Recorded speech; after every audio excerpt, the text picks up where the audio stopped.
안녕하세요. 삶을 살아가다 보면 우리는 수많은 사람들과 부딪히고 인연을 이어갑니다. 그런 삶 속에서 우리는 소중한 인연을 만나기도 하고 전혀 나와 결이 맞지 않는 사람들을 만나기도 하죠. 여러분, 오늘은 정말 중요한 이야기를 해보려고 합니다. 우리 주변에는 항상 우겨대는 사람들이 있죠. 자신의 말만 옳다고 생각하고 남의 말은 절대 들으려 하지 않는 그런 사람들 말입니다. 이런 사람들과 마주쳤을 때 여러분은 어떻게 하시나요?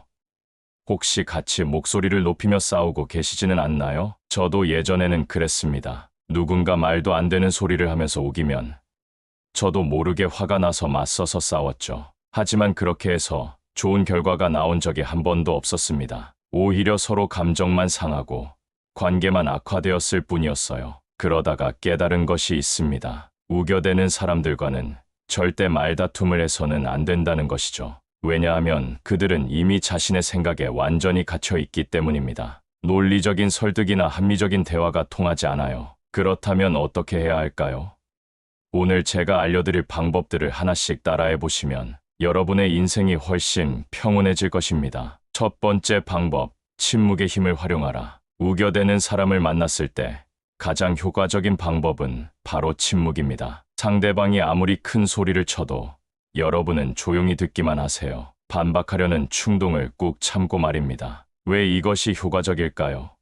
우겨대는 사람들은 대부분 상대방의 반응을 기대합니다. 자신의 말에 누군가 맞서주기를, 화를 내주기를 원해요. 그래야 자신이 더 큰 소리를 낼 명분이 생기거든요. 하지만 여러분이 조용히 있으면 어떻게 될까요?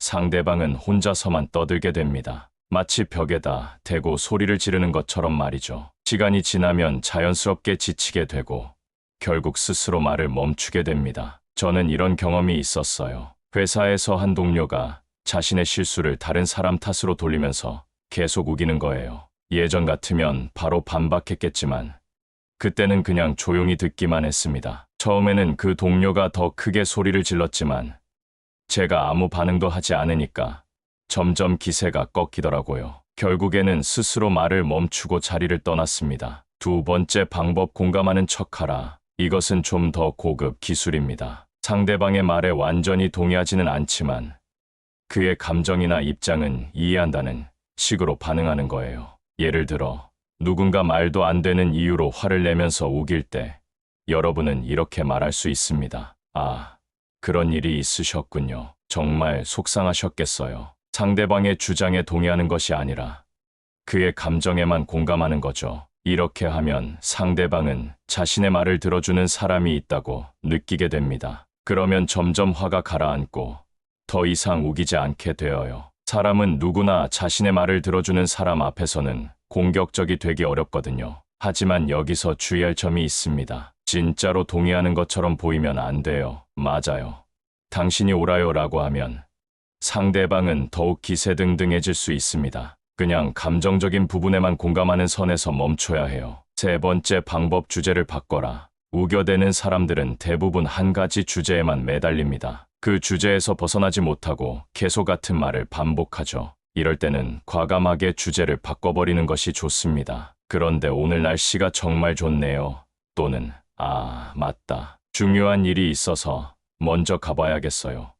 이런 식으로 자연스럽게 다른 이야기로 넘어가세요. 처음에는 상대방이 당황할 수도 있지만 대부분은 그 흐름을 따라가게 됩니다. 이 방법은 특히 가족이나 친한 사람들과의 관계에서 효과적입니다. 완전히 관계를 끊을 수는 없지만 불필요한 갈등은 피하고 싶을 때 말이죠. 네 번째 방법, 물리적으로 거리를 두어라. 때로는 아무리 좋은 방법을 써도 통하지 않는 사람들이 있습니다. 정말로 고집이 세고 절대 자신의 잘못을 인정하지 않는 사람들 말이죠. 이런 사람들과는 물리적으로 거리를 두는 것이 최선입니다. 죄송한데 급한 일이 생겨서 먼저 가보겠습니다 라고 하고 그 자리를 떠나세요. 온라인에서라면 지금 바빠서 나중에 이야기해요 라고 하고 대화를 종료하면 됩니다. 여기서 중요한 것은 상대방을 비난하거나 화를 내면서 떠나는 것이 아니라 정중하게 자리를 피하는 것입니다. 그래야 나중에 관계가 회복될 여지도 남고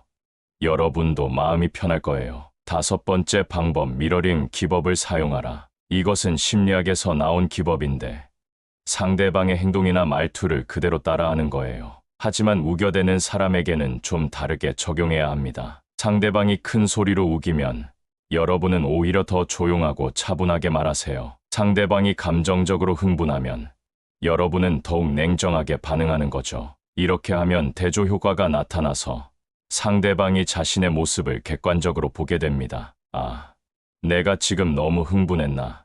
이런 생각이 들게 만드는 거예요. 사람은 누구나 자신의 모습을 객관적으로 보게 되면 자연스럽게 행동을 조절하게 됩니다. 6번째 방법, 질문으로 돌려라. 우겨대는 사람들은 대부분 자신의 주장만 늘어놓을 뿐 깊이 생각해보지는 않습니다. 이럴 때는 질문을 통해 그들이 스스로 생각해보도록 유도하는 것이 좋아요. 그렇게 생각하시는 이유가 뭐예요? 구체적으로 어떤 부분이 그렇다고 생각하세요? 만약 상황이 바뀐다면 어떻게 하실 건가요? 이런 식의 질문을 하면 상대방은 답변을 하기 위해 생각을 하게 됩니다. 생각을 하는 순간 우기는 것이 멈춰요. 그리고 가끔은 자신의 주장에 허점이 있다는 것을 스스로 깨닫기도 합니다. 7번째 방법, 시간을 활용하라. 지금은 감정이 좀 격해진 것 같으니까 시간을 두고 천천히 이야기해봐요 라고 제안해보세요. 대부분의 우기는 행동은 순간적인 감정에서 나옵니다. 시간이 지나면 감정이 가라앉고 더 합리적인 대화가 가능해져요. 특히 가족이나 연인, 친구와의 관계에서는 이 방법이 매우 효과적입니다. 당장은 해결되지 않을 것 같은 문제도 시간이 지나면 자연스럽게 풀리는 경우가 많거든요. 8번째 방법, 경계선을 명확히 하라. 만약 우겨대는 사람이 계속해서 여러분을 괴롭힌다면 분명하게 경계선을 그어야 합니다. 이 이야기는 더 이상 하고 싶지 않아요. 이런 식으로 대화하면 저는 자리를 뜰 수밖에 없어요 라고 말하세요. 중요한 것은 감정적으로 화를 내는 것이 아니라 냉정하고 단호하게 자신의 입장을 밝히는 것입니다. 상대방이 여러분의 경계선을 존중하지 않는다면 실제로 약속한 대로 행동하세요. 9번째 방법, 제3자를 활용하라. 때로는 중간에서 중재해줄 사람이 필요할 때가 있습니다. 특히 직장에서나 중요한 일에서 우겨대는 사람 때문에 문제가 생겼을 때는 상사나 신뢰할 만한 동료에게 도움을 요청하는 것이 좋아요. 하지만 이때 주의할 점은 상대방을 험담하거나 비난하는 것이 아니라 상황을 객관적으로 설명하고 해결 방안을 함께 찾아보자고 제안하는 것입니다. 10번째 방법, 자신을 보호하라. 가장 중요한 것은 여러분 자신을 보호하는 것입니다. 우겨대는 사람들과의 만남 후에는 항상 마음이 상하고 에너지가 빠지게 마련이에요. 이럴 때는 자신만의 회복 방법을 가지고 있어야 합니다. 좋아하는 음악을 듣거나 산책을 하거나 신뢰하는 사람과 이야기를 나누는 것도 좋아요. 중요한 것은 상대방의 부정적인 에너지가 여러분에게 계속 영향을 미치지 않도록 하는 것입니다. 11번째 방법, 유머로 분위기를 바꿔라. 때로는 적절한 유머 한마디가 긴장된 상황을 완전히 바꿀 수 있습니다. 하지만 여기서 주의할 점은 상대방을 비꼬거나 조롱하는 유머는 절대 안 된다는 것이에요. 대신 자신을 낮추거나 상황 자체를 가볍게 만드는 유머를 사용해 보세요. 예를 들어, 저도 완벽한 사람이 아니라서요. 제가 틀릴 수도 있어요 라고 하거나 우리 둘 다 조금씩 고집이 있나 봐요 라고 말하는 거죠. 이렇게 하면 서로 감정의 온도를 낮출 수 있고 더 편안한 분위기에서 대화를 이어갈 수 있습니다. 저는 한번 이런 경험이 있었어요. 아파트 관리사무소에서 한 주민이 주차 문제로 계속 우기면서 화를 내는 거예요. 그때 제가 주차는 정말 어려워요. 저도 매번 주차할 때마다 개임하는 기분이에요 라고 했더니 그분이 웃으시면서 분위기가 많이 부드러워졌거든요. 12번째 방법, 사실과 의견을 구분해서 말하라. 우겨대는 사람들은 자신의 의견을 마치 절대적인 사실인 것처럼 말하는 경우가 많습니다. 이럴 때는 사실과 의견을 명확히 구분해서 대화를 이끌어가는 것이 좋아요. 그렇게 생각하시는군요. 저는 조금 다르게 생각하는데요 라고 하거나 그 부분은 의견이 다를 수 있을 것 같아요 라고 말하는 거죠. 이렇게 하면 상대방도 자신이 말하는 것이 주관적인 의견이라는 것을 인식하게 됩니다. 특히 당신이 틀렸어요 라고 직접적으로 말하는 대신 제가 보기에는 좀 다른 것 같은데요 라고 부드럽게 표현하면 상대방의 자존심을 건드리지 않으면서도 자신의 입장을 전달할 수 있어요. 13번째 방법, 공통점을 찾아라. 아무리 우기는 사람이라도 여러분과 완전히 다른 생각만 가지고 있지는 않을 거예요. 어딘가에는 공통점이 있을 겁니다. 그 공통점을 찾아서 대화의 출발점으로 삼아 보세요. 그 부분은 저도 동감이에요. 그 점에서는 같은 생각이네요 라고 하면서 공통분모를 확인하는 거죠. 그러면 상대방도 이 사람이 완전히 나와 반대편에 있는 것은 아니구나 라고 생각하게 됩니다. 이렇게 공통점을 찾은 다음에 다만 이 부분에서는 조금 다르게 생각하는데요 라고 자연스럽게 다른 의견을 제시하면 훨씬 수용적인 반응을 얻을 수 있어요. 14번째 방법 감정을 인정하되 행동은 구분하라. 우겨대는 사람들도 나름의 이유가 있어서 그런 행동을 하는 경우가 많습니다. 스트레스를 받았거나 억울한 일이 있었거나 인정받고 싶은 마음이 강했거나 말이죠. 이런 감정 자체는 이해할 수 있다고 표현해 보세요. 많이 속상하셨겠어요. 정말 답답하셨겠네요 라고 감정을 인정해 주되 하지만 이런 식으로 해결하기는 어려울 것 같아요 라고 행동에 대해서는 다른 입장을 밝히는 거죠. 사람은 자신의 감정을 인정받으면 마음이 누그러집니다. 그러면 자연스럽게 더 합리적인 대화가 가능해져요. 15번째 방법 선택권을 주어라. 우겨대는 사람들은 대부분 자신이 통제당한다고 느낄 때 더욱 강하게 반발합니다. 이럴 때는 상대방에게 선택권을 주는 것이 효과적이에요. 이 방법과 저 방법 중에 어떤 것이 더 좋을까요? 어떻게 하는 것이 좋겠다고 생각하세요?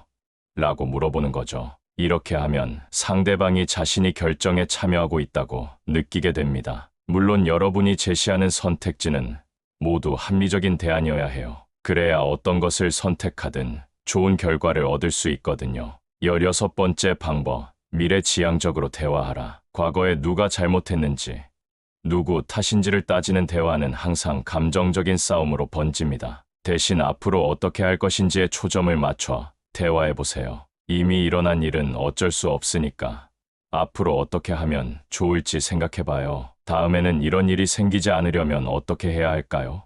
라고 말하는 거죠. 미래에 대한 이야기는 건설적이고 희망적입니다. 과거의 잘못을 계속 파헤치는 것보다 훨씬 생산적인 대화를 할 수 있어요. 17번째 방법 전문가나 권위 있는 자료를 활용하라. 때로는 개인의 의견보다는 객관적인 자료나 전문가의 의견을 제시하는 것이 더 효과적일 수 있습니다. 하지만 이때 주의할 점은 상대방을 깎아내리려는 목적이 아니라 함께 참고할 만한 정보를 제공한다는 자세여야 해요. 제가 찾아본 자료에 따르면요.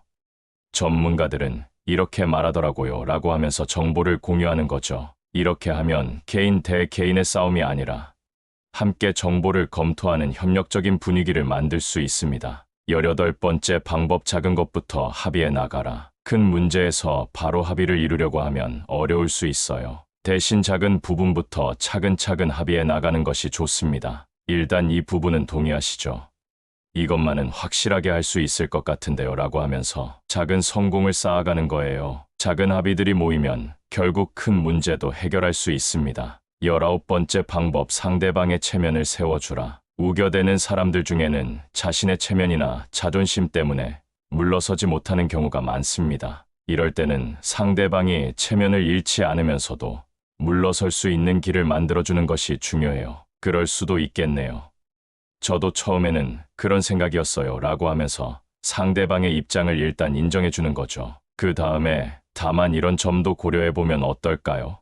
라고 새로운 관점을 제시하는 거예요. 이렇게 하면 상대방은 자신이 완전히 틀렸다고 인정하지 않으면서도 마음을 바꿀 수 있습니다. 20번째 방법 긍정적인 언어를 사용하라. 같은 내용이라도 어떻게 표현하느냐에 따라 상대방이 받아들이는 정도가 완전히 달라집니다. 부정적인 표현보다는 긍정적인 표현을 사용해 보세요. 그건 안 돼요 라고 하는 대신 이렇게 하면 어떨까요? 라고 대안을 제시하는 거죠. 당신이 틀렸어요. 대신 제가 다르게 이해하고 있는데요 라고 말하는 거예요. 긍정적인 언어는 상대방의 방어 기제를 낮추고 더 열린 마음으로 대화할 수 있게 만듭니다. 21번째 방법 나 메시지를 활용하라. 당신이 이래서 문제예요. 같은 식으로 상대방을 비난하는 대신 제가 이렇게 느껴져서요 라고 자신의 감정이나 생각을 표현해 보세요. 당신이 계속 그러면 화가 나요. 대신 저는 이런 상황에서 좀 어려워해요 라고 말하는 거죠. 이렇게 하면 상대방도 공격받는다는 느낌을 덜 받게 됩니다. 나 메시지는 상대방을 비난하지 않으면서도 자신의 입장을 명확히 전달할 수 있는 좋은 방법이에요. 22번째 방법, 상황을 객관화하라. 감정이 격해질 때는 상황을 객관적으로 바라볼 수 있도록 도와주는 것이 좋습니다. 지금 우리가 무엇 때문에 이야기하고 있었죠? 원래 목적이 뭐였죠? 라고 물어보는 거예요. 이렇게 하면 상대방도 자신이 감정에 휩쓸려서 원래 주제에서 벗어났다는 것을 깨닫게 됩니다. 그러면 자연스럽게 냉정을 되찾고 더 합리적인 대화를 할 수 있어요. 23번째 방법, 장기적 관계를 고려하라. 당장의 승부에만 집중하지 말고 장기적인 관계를 생각해 보세요. 지금 이 사람과 계속 좋은 관계를 유지하는 것이 중요한가? 이 문제로 관계가 틀어져도 괜찮은가? 를 스스로 물어보는 거예요. 만약 장기적으로 좋은 관계를 유지해야 하는 사람이라면 당장 이기는 것보다는 관계를 보호하는 것이 더 중요할 수 있습니다. 때로는 자신이 조금 양보하는 것이 결국 더 큰 이익을 가져다 줄 수 있어요. 여러분, 이렇게 해서 우겨대는 사람들과 지혜롭게 대처하는 23가지 방법을 모두 말씀드렸습니다. 하지만 가장 중요한 것은 이 모든 방법의 바탕에 깔린 하나의 원칙입니다. 그것은 바로 상대방도 나와 같은 인간이다라는 인식이에요. 우겨대는 사람들도 나름의 이유와 감정이 있습니다. 그들을 적으로 보는 것이 아니라 함께 문제를 해결해야 할 동반자로 바라보는 시각이 필요해요. 물론 모든 상황에서 이런 방법들이 통하지는 않을 거예요. 정말로 악의적이거나 해로운 사람들도 있으니까요. 그런 경우에는 자신을 보호하는 것이 우선입니다. 하지만 대부분의 경우에는 오늘 말씀드린 방법들이 도움이 될 거라고 확신합니다. 이 중에서 여러분에게 맞는 방법을 골라서 하나씩 연습해 보세요. 처음에는 어색하고 어려울 수도 있지만 계속 연습하다 보면 자연스럽게 할 수 있게 됩니다. 기억하세요. 진정한 승리는 상대방을 이기는 것이 아니라 서로가 만족할 수 있는 해결책을 찾는 것입니다. 그리고 그 과정에서 여러분의 인격과 품위를 지키는 것이야말로 가장 큰 승리라고 할 수 있어요. 여러분의 일상이 더 이상 불필요한 갈등으로 소모되지 않기를 바랍니다. 그리고 오늘 배운 방법들을 통해 더 성숙하고 지혜로운 사람으로 성장하시기를 진심으로 응원합니다. 마지막으로 이런 상황들을 겪으면서 여러분 자신도 때로는 우기는 사람이 될 수 있다는 점을 기억해 주세요. 완벽한 사람은 없으니까요. 다른 사람을 이해하려고 노력하는 만큼 자신을 돌아보는 시간도 가져보시기 바랍니다. 오늘도 평화로운 하루 되시고 건강하고 행복하세요. 감사합니다.